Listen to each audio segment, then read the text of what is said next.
Owner లెక్కలు చూసుకుంటుంటే ఈ పెద్దాయన వస్తాడు.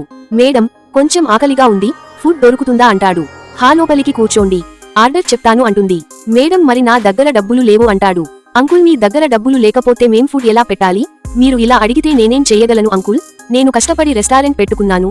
నేను ఫ్రీగా అందరికీ ఫుడ్ పెడితే నాకు డబ్బులు ఎక్కడి నుండి వస్తాయి? ఇలా ఫ్రీగా పెడితే నా రెస్టారెంట్ బంద్ చేసుకోవాల్సి వస్తుంది అంటుంది. నా దగ్గర సగం డబ్బులు మాత్రమే ఉన్నాయి, అవి ఇస్తాను అని అంకుల్ అంటాడు.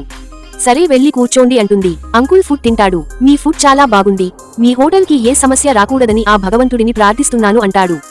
ఏమంటున్నారు అంకుల్ అంటే, ఏమీ లేదమ్మా అంటాడు. తర్వాత హోటల్కి ఫుడ్ ఇన్స్పెక్టర్ వస్తాడు. మీ హోటల్ మీద ఫుడ్ బాగా లేదని కంప్లైంట్స్ వచ్చాయి, హోటల్ ని సీజ్ చేస్తున్నాను. అలా చెయ్యకూడదంటే ₹1,00,000 ఇస్తే వదిలేస్తాను అంటాడు. ఇంతలో అంకుల్ మళ్లీ వస్తాడు. అంకుల్ని చూసి, సార్ మీరేంటి ఇక్కడ అంటాడు. తర్వాత ఏం జరిగిందో చూసే ముందు ఫోన్ కి అడిక్ట్ అయిన వాళ్ళు వీడియోకి లైక్ చేయండి. నేను ఆల్రెడీ ఈ హోటల్ ని చెక్ చేయటానికి మారు వేషంలో వచ్చాను. ఫుడ్ చాలా బాగుంది, పైగా ఈ అమ్మాయి మంచిది.